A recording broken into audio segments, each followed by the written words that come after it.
네, 반갑습니다. 아빠와 나의 딸, 예, 전 막내딸요. 네, 입니다. 막내딸. 예, 오늘은요, 노인 보호시설 그 종류 및 비용에 대해서 안내 드리도록 하겠습니다. 저는 저희 아빠와, 아빠가 이제 몇 달 있으면 치매가 10년 차인데요. 예, 이렇게 같이 산 지가 오래됐고, 근데 이제 그 중간에 저도 사실 생활이 너무 안 되다 보니까, 아버지를 요양원에 모시려고 이렇게 우리가 많은 시도를 해서 여러 가지 시설을 다 가봤었어요, 정말. 예, 이제 그랬는데, 이제 장단점들이 있더라고요. 그 안에 비용이나 어떤 요양원이 우리가 요양원 고를 때 어떤 데가 좋나요? 이런 질문들이 많으시잖아요. 이제 그런 거에 대해서 이제 짧게 이렇게 이야기를 나눠볼까 합니다. 예, 지금 시간은 새벽 1시예요. 저도 이제 회사를 운영하다 보니까 막 여러 가지 업무가 바쁘다 보니까 이런 새벽 시간에 이걸 찍게 되었어요. 그래서 지금 가족들이 자고 있어가지고 네, 조용히 얘기하고 있습니다. 네, 이해해 주시고, 지금 화면에 보면요. 예, 우측에 저희 아빠예요. 되게 귀엽죠? 예, 저희 아빠는 좀 원래 귀여우세요. 예, 옛날부터 귀엽고요. 지금은 너무 약간 공격성이 심해져가지고, 귀여울 때보다 이렇게 막 짜증나게 할 때가 사실은 좀 많은데요. 예, 그래도 저희 아빠의 모습은 귀여울 때가 많습니다. 예, 그리고 옆에 손을 잡고 있는 사람은 저희 작은 언니예요. 예, 저희 작은 언니는, 제가 가장 존경하는 사람 중에, 예, 한 명이기도 하고요. 인격적으로 흠이 없는, 예, 그 직업도 저희 작은 언니가 윤리 선생님이거든요. 윤리 고등학교 교사. 네, 인격적으로 흠이 없는 완벽한 딸입니다. 네, 그리고 저는 그 동생, 막내딸이 있고요. 그리고 위로는 또 우리 큰언니도 있어요. 예, 아, 근데 이제 이거를 보시기 전에, 예, 앞전에 굉장히 충격적인 영상들이 이제 소개되었을 거예요. 그 영상에는 처음에 아버지가 요양원에 이번 마지막 요양원에 갔을 때, 3개월이 딱 지나니까 저희 아빠가 몸이, 휘어지고 걸을 수 없이, 예, 그 영상처럼 막 삐뚤어지고 걸음도 이렇게 뭐라 그럴까? 파킨슨 환자, 초기 환자처럼 막 이렇게 반보씩 걷고 제대로 걸을 수 없는 모습이 되어서 너무 심하게, 그러니까 멀쩡했던 사람이야. 놀라운 거. 예, 멀쩡했던 사람이 그렇게 이렇게 아예 망가져가지고 몸이 예, 그래가지고 우리가 요양원 퇴소를 결정하게 되었죠. 물론 그 안에도 거기 관리부실로 막 제가 가서 싸우고 막 문제는 여러 가지 있었어요. 예, 이제 그런 내용들을 또 나중에 상세 풀어볼 건데요. 네, 일단 오늘 요 내용에 대해서 전달 드릴게요.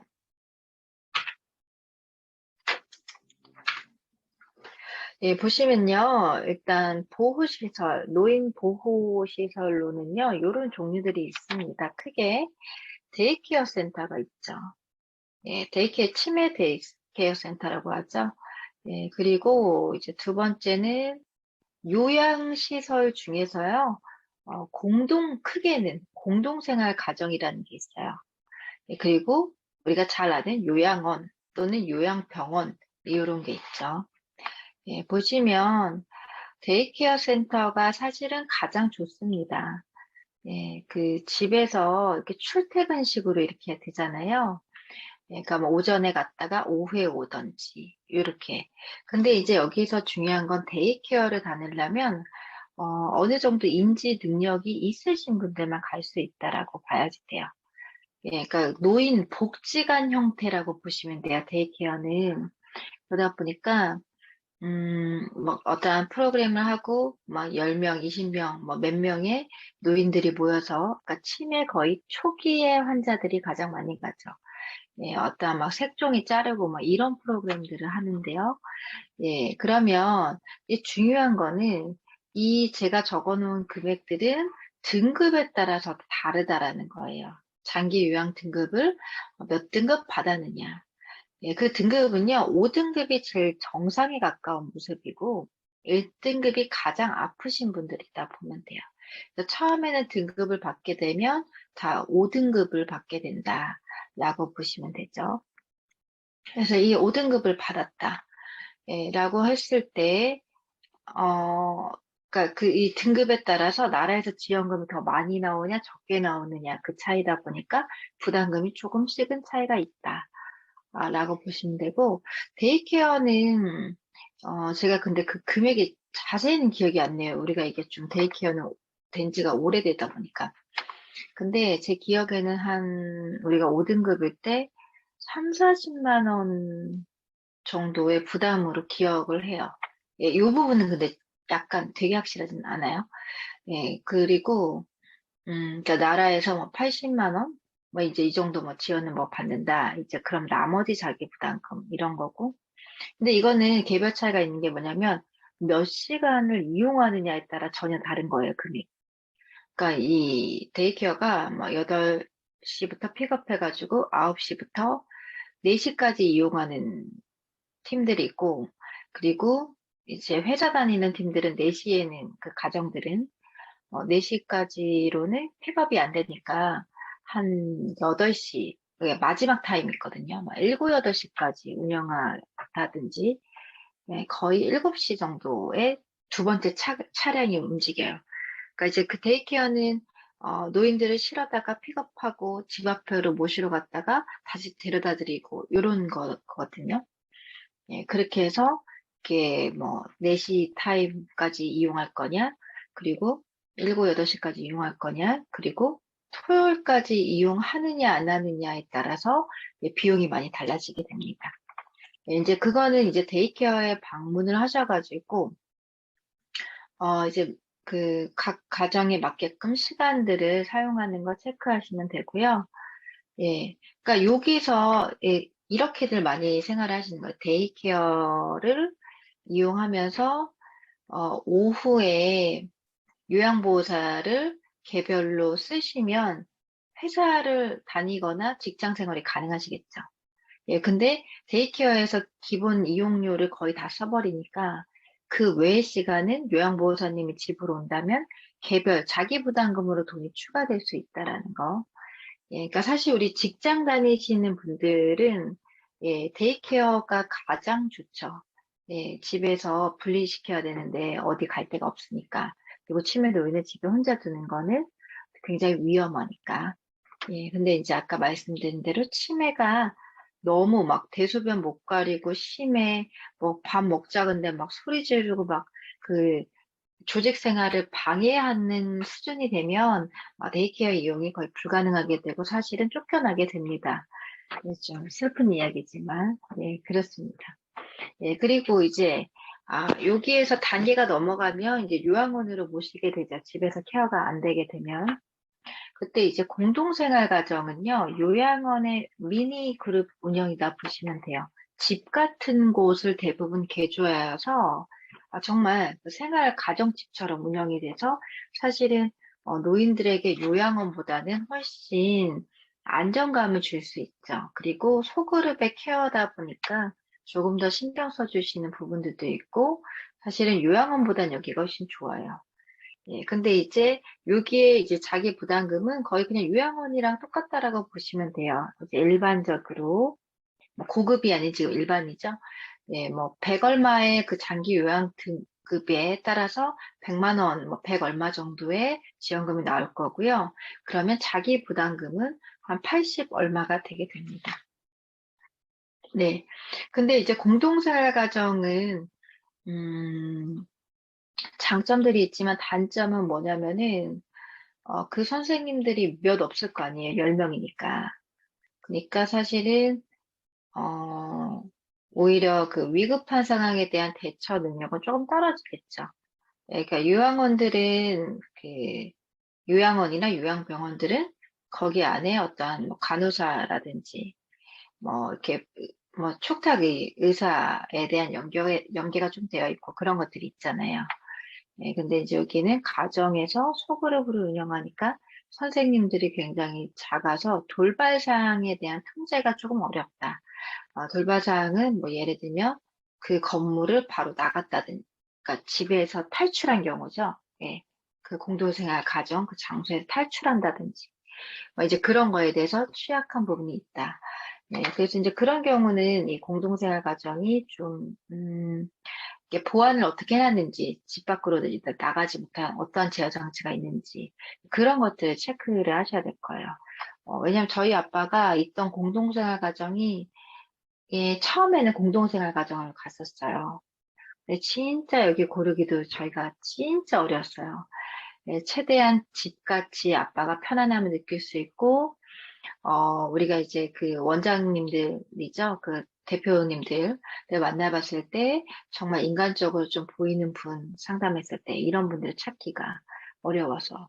그래서 우리가 정말 막 1, 2년에 걸쳐서 좋은 데를 막 대기 걸고 찾고 찾고 찾아서 갔는데 거기서는 사실 저희 아빠가 통제가 안 됐었어요.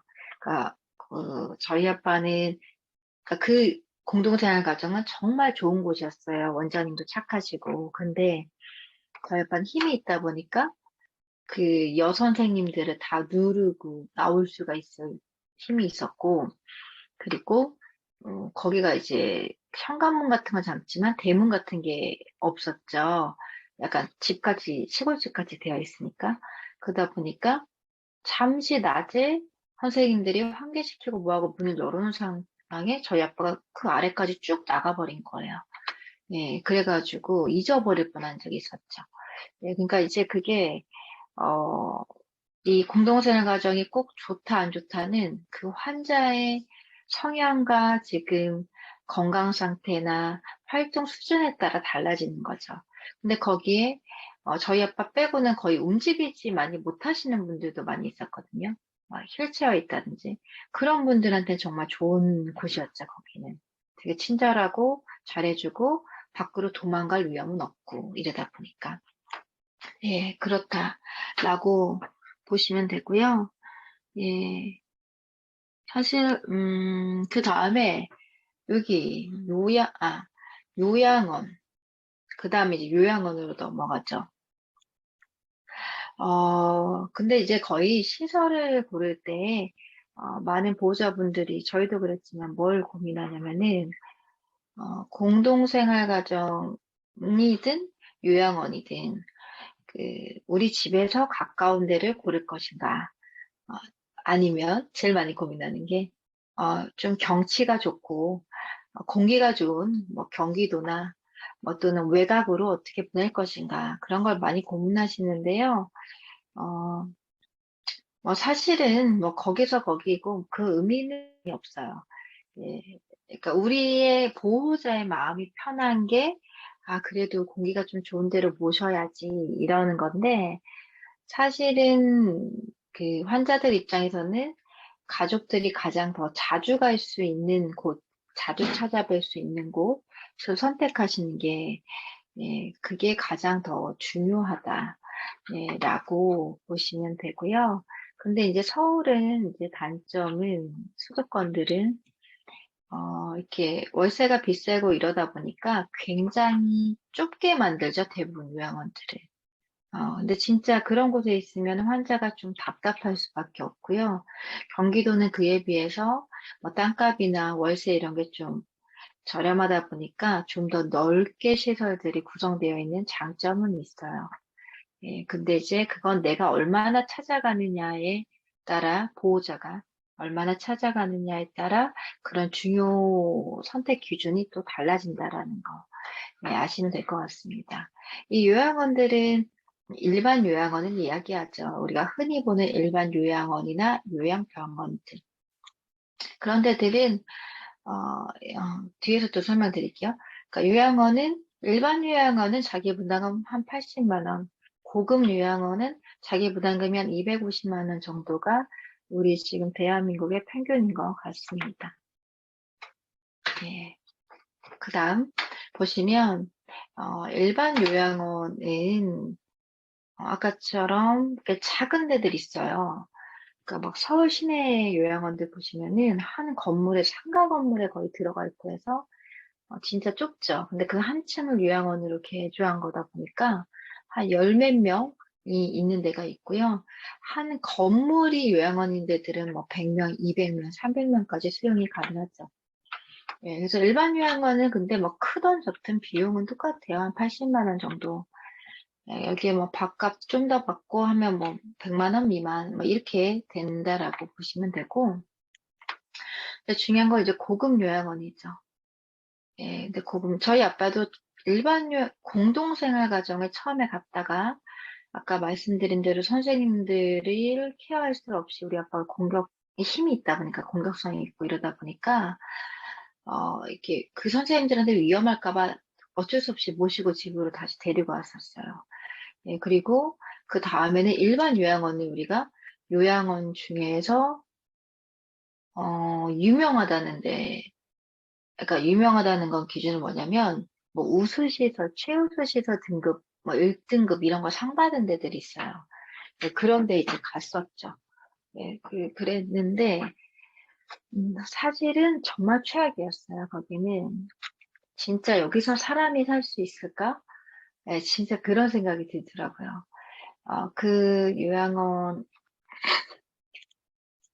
그 요양원에 갔을 때는 어, 그때 저희 아빠가 하도 걱정돼서, 그땐 코로나 기간이 아니니까, 거의 일주일을 매일매일 갔어요, 그 요양원에. 정말 우리 아빠가 잘 적응하는지, 거기서 밥은 어떻게 나오는지, 어떤 생활을 하는지, 진짜 막, 이게 좀 먼 거리였거든요. 1시간이 넘는 집에서 1시간 반? 근데 이제 매일 아침에 가가지고, 아빠랑 하루 종일 같이 있다가 거기에서 나가라고 하는 시간. 막 한 밤 8시까지, 막 9시까지 막 있다가 집에 돌아오고 이랬는데, 진짜, 어, 막 기계식이 있죠. 대부분의 요양원들은. 그러니까 모든 요양원이 그런 건 아니에요. 근데 대부분으로 우리가 통상적으로 TV에 나오거나 우리가 어딜 뭐 지인들이 갔다는 요양원들 대부분 들어보면 제가 말씀드린 내용이 통상적이다라는 거죠. 정말 기계식으로 돌아가서 요양원에 들어가면 복도에 TV가 있죠. 노인들은 하루 종일 그 TV만 보는 거예요. 거기 가만 앉아 있어야 되죠. 그리고 밥은 제때제때 주죠. 되게 일찍, 막 아침 8시, 막 그리고 점심 12시. 그 다음에 저녁은 되게 빨리 줘요, 또. 5시? 거의 이렇게. 네, 근데 거기 나오는 식단을 보고 진짜 제가 깜짝 놀랐었거든요. 예, 정말 새 모이만큼 주는 그 식단. 예, 제가 가 있는데도 그렇게 준다면, 제가 없을 때 얼마나 더 할지 정말 놀라웠어요. 그리고 그런 위생 상태. 이제 그래가지고, 거기가 근데 최우수시설 등급 1등급인가 뭐 받은 데였어요. 그 표창을. 되게 충격적이죠. 예, 하여튼 이제 그런 상황. 그래서 우리가 일반 요양원의 급은 이 수준이구나, 저 안 되겠구나 해서 고급 요양원으로 모셨죠. 예, 고급 요양원은 진짜 말 그대로 딱 들어가면 인테리어가 어마어마합니다. 예,